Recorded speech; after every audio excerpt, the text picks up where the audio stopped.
A very good evening to you, ladies and gentlemen. We can do better. A very good evening to you, ladies and gentlemen. Oh, wow. Well, I was a little confused. The introduction was to happen, and then I was told you're now next, so I came here. It's a great privilege, pleasure, and honor to be here this evening at this very special function, the graduation of class 2023 at DAIS. My sincere gratitude to Mrs. Neeta Ambani ji, Mrs. Isha Ambani Piramal ji, Mukesh ji, of course, for having me here. My heartfelt congratulations to the class of 2023 for graduating from here successfully, and my heartfelt congratulations to the parents, the grandparents who are here to celebrate this special occasion. Of course, my gratitude to the management of the school, Mr. Basu, the teachers, the staff here. It's an absolute joy, honor, and pleasure to be here this evening. Let me kick this evening off with a favorite story of mine. There was a little boy about 6 years old who came to a balloon seller who was selling balloons on the street. And he asked the balloon seller, "Uncle, will this red balloon go up in the air?"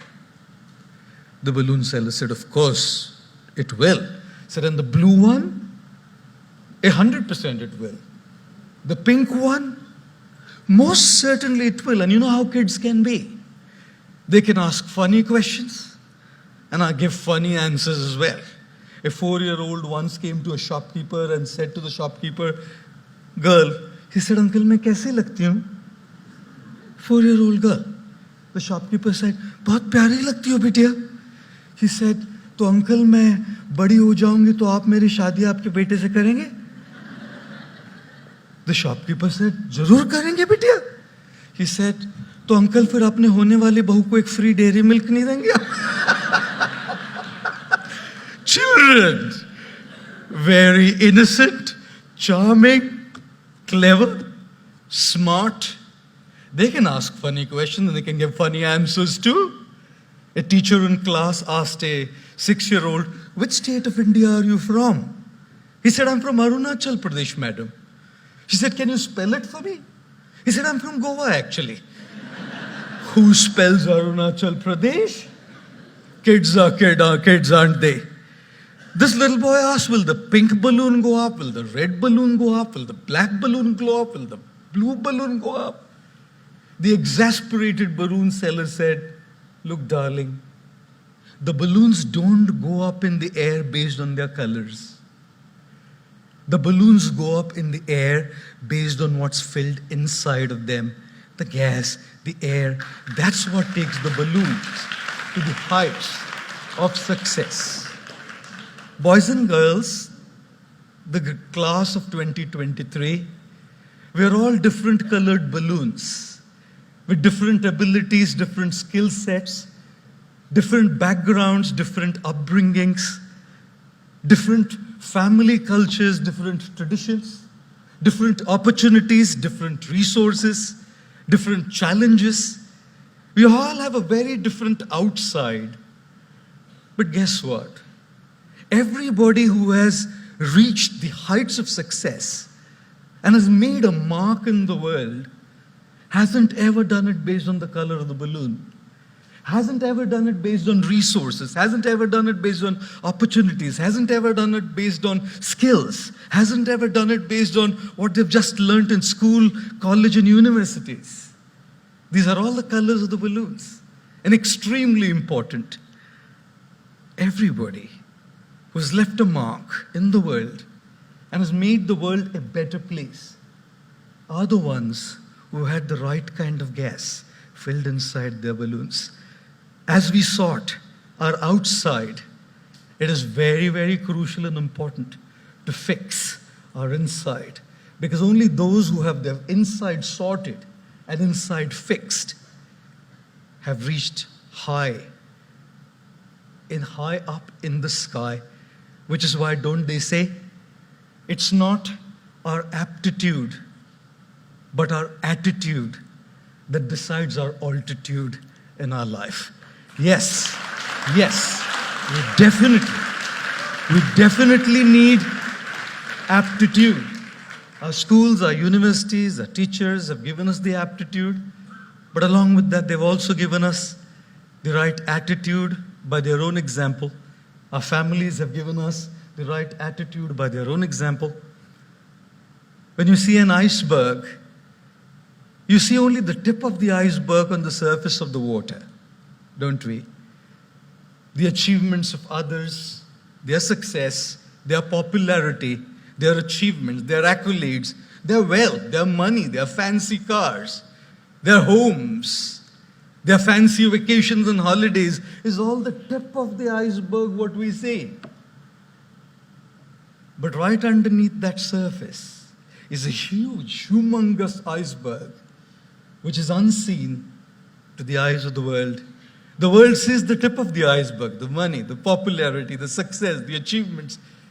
What we do fail to see is the huge iceberg underneath the surface of the water, the failures, the patience, the determination, the grit, the courage, the troubles, the struggles, the resilience, the tenacity. All of these is what makes that little tip sustainable and seen to the world as you are now going to embark on your new journey. And as you work on achieving that tip of the iceberg, my prayer today is that may you never forget the unseen. Take inspiration from your heroes, from your role models, from your families, from your teachers, and learn. As a humongous iceberg underneath that surface of the water that's responsible for the tip of the iceberg to remain there. Remember always, it takes a lot of sleepless nights to become an overnight success. And therefore, here's the first principle that I want to share with all of you today. If you want to get the seen, focus and work on the unseen. If you want the tip to be up there, focus on the huge iceberg underneath the surface. If you want your balloon, the beautiful colored balloon, to soar high up, focus on what's filled inside as well. How many of you love going on a holiday? All of us. How many of you love traveling? Oh, okay, I must put my hand down. I hate traveling. Because in a year, sometimes I end up taking over 300 to 325 flights. That's insanity when it comes to traveling. And you can have all kinds of experiences when you travel. Like I was flying once and the stewardess comes up to me. I'm not going to mention the airline. The stewardess comes up to me and says, "Welcome on board, sir. We guarantee takeoff." I said, "Landing, madam?" She said, "You're a monk, isn't it? It's important to pray." Oh, takeoffs and landings. The three biggest fears people had back in the day were, number one, the fear of public speaking. Anybody here? Okay. Number two was the fear of death. Anybody here? Okay. Number three was the fear of flying on an airplane. I guess that's why they call an airport a terminal. Possibly. Possibly. Oh, and those three fears have now been replaced with three biggest fears today. Number one, battery of the smartphone dying. Number two, poor Wi-Fi signal. And number three, that wheel on your phone which says still buffering when you're watching a Netflix show. Ladies and gentlemen, boys and girls, in my experience of travel, I hate travel because it's just so much of it. But how long can you keep saying, "I hate it, I hate it, I hate it"? I don't know, when do we stop this self-defeating talk? I hate this subject. I hate leaving home. I hate going here. I hate doing this. I hate. This self-defeating talk stops us from reaching where we want to reach in our lives. I have traveled to the United States. I said, right, I'm like, do insane stuff. I am an insane guy. I remember going to the US once, flying to New York City, and then going to Orlando for a talk. I was in the US for 16 hours. I flew for 22 hours to be in the US for 16 hours and got back to Mumbai for another function. And in 6 days after that, I flew back to New York City, 17 and a half hours, to be there for 48 hours and come back again for a function in Mumbai. 3 days after that, I flew back again to Chicago to be there for 36 hours to come back to Mumbai. And at the immigration, there was an Afro-American gentleman sitting there. He said, "Why don't you just stay, young man? You're just zipping in and out all the time." And guess what I learned? When you're traveling so much, 17 and a half hours of a flight, Mumbai to New York. We're all looking forward to reach the destination when the flight lands. But in looking forward to the destination, very often, ladies and gentlemen, boys and girls, we forget to enjoy the journey. What a sheer waste of 17 and a half hours. If I say I hate flying, I don't hate this. I hate being on the flight. I hate this food on the flight. I hate being on the seat. I hate. And I'll only be happy when I land and I'm in New York City. I have wasted 17 and a half hours of my precious time. I have wasted my journey. What I want to share with all of you is, we move from one point to another point, go from one destination to another. You came here in the kindergarten, you moved to grade 1.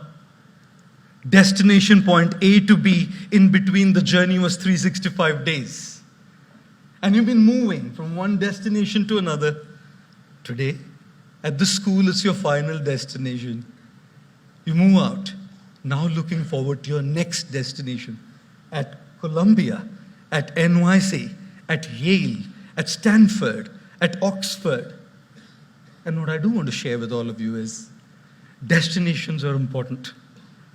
But do not forget to enjoy the journey, because the journey to the destination is very long.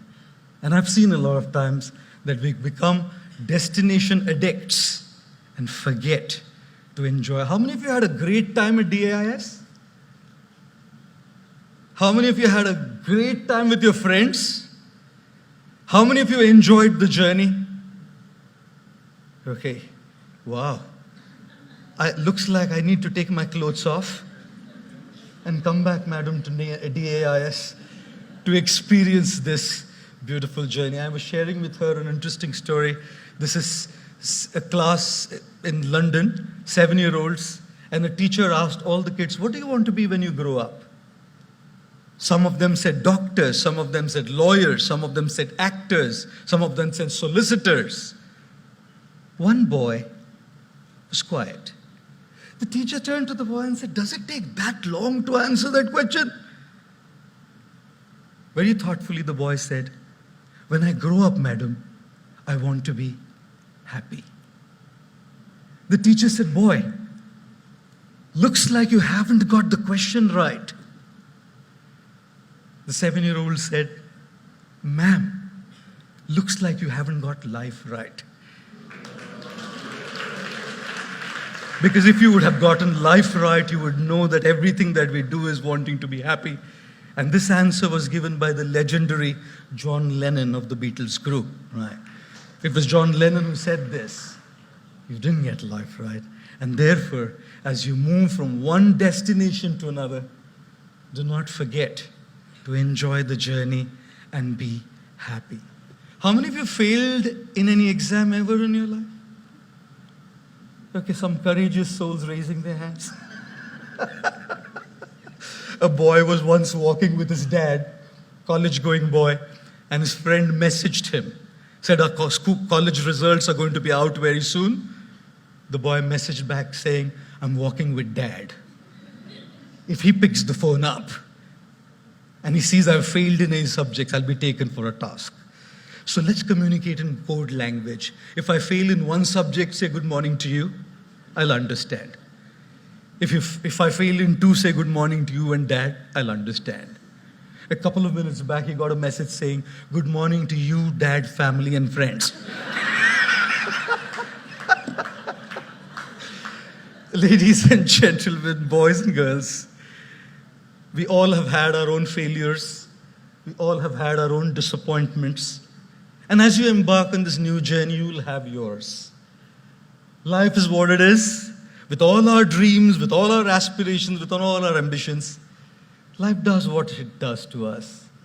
And when failures do come, disappointments do come, we need something very incredible.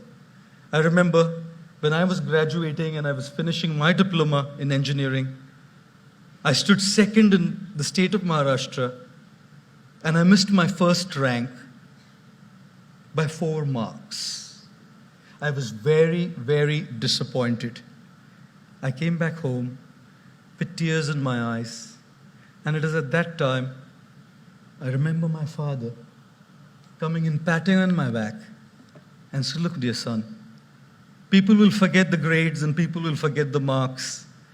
At the end of it all, what matters is to keep that spark alive. We need somebody to help us keep that spark alive." If I might borrow a glass of water. Thank you so much. You know something? All of us, in us, have the spark. All of us. That spark to do something, that spark to make a difference, that spark to succeed, that spark to soar high. And this is what life does to us. Dunks us in a glass of water. This is what life did to me when I wanted to stand first. I was disappointed. I lost my first rank in the state of Maharashtra for 4 marks.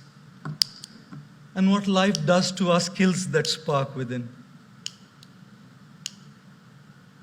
This is what life does. Extinguishes the spark. Sometimes we feel, I just can't keep going. I can't do it. I feel helpless. It's at those times that we need somebody to trigger that spark back within us, ladies and gentlemen.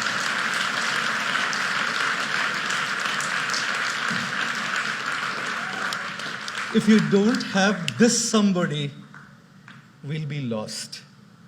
For me, it was my dad. And I hate saying it. I disagreed with him. I didn't speak to him for 2 full years. He had to fall on my feet and say, "Sorry, son, for whatever I did." I didn't say you're sorry. My father left in the year 2009, and every single year I felt I'll go and say, "Sorry, Dad. I shouldn't have put you through this." He was the one who stood by me to light me up. And I, in my young zeal and in my young enthusiasm to achieve and be who I was very rude to the same people who light us up. The graduating class of 2023, when life takes the spark off, you will need someone. Is it your mom, your dad, your teachers, your mentors, your guides, your friends? Find somebody who will light you up. That is the third thing I would like to share with you this evening. And here's the last little thing that I'd like to share. Since I fly so much, if the stewardess doesn't come up for that day, I'd probably end up making the announcements myself. If there be a lack of oxygen supply in the cabin, oxygen masks will deploy from the panel above your head. Pull the mask sharply to activate the flow of oxygen. Secure the mask on your face and nose and breathe normally. Make sure your mask is in place before you help children, infants, or others. It is very important to put our mask in place before we can put the mask on somebody else. Mark Twain said something very interesting. He said there are two most important days in life. One is the day when we were born, and second is the day we find out why we were born in this world. Right. You were all born to make a difference. You were all born to be change makers. You were all born to be a catalyst of change in the sometimes dark world that we live in. But do remember, if you don't have your mask on, you wouldn't be able to put the mask on anybody else's face at all. And which is why, as you achieve, as you grow, as you make your balloon soar high in the sky, as you make sure that the tip of your iceberg is up there, do not forget to care for yourself. You deserve more than what you're giving yourself. More respect, more love, more time, more kindness, more compassion. And when you receive all of that, you will definitely be in a position to share it with others. So graduating class of 2023, number one, work on the unseen so that the seen can soar high up. Graduating class of 2023, lesson number two, do not forget to be happy during the journey, because the journey can be a long one until we reach our destination. Lesson number three, always have somebody, when you lose it, to bring that spark back again in you. And my last parting thing, make sure your oxygen mask is in place, because you have a bright future to make a difference in this world by being impactful. Once again, I congratulate all of you, parents and grandparents, for having achieved this milestone in your life. And thanks to the management, thanks to Mrs. Neeta Ambani, Isha Ambani, and all of you. Wishing you all the very best. Thank you very much.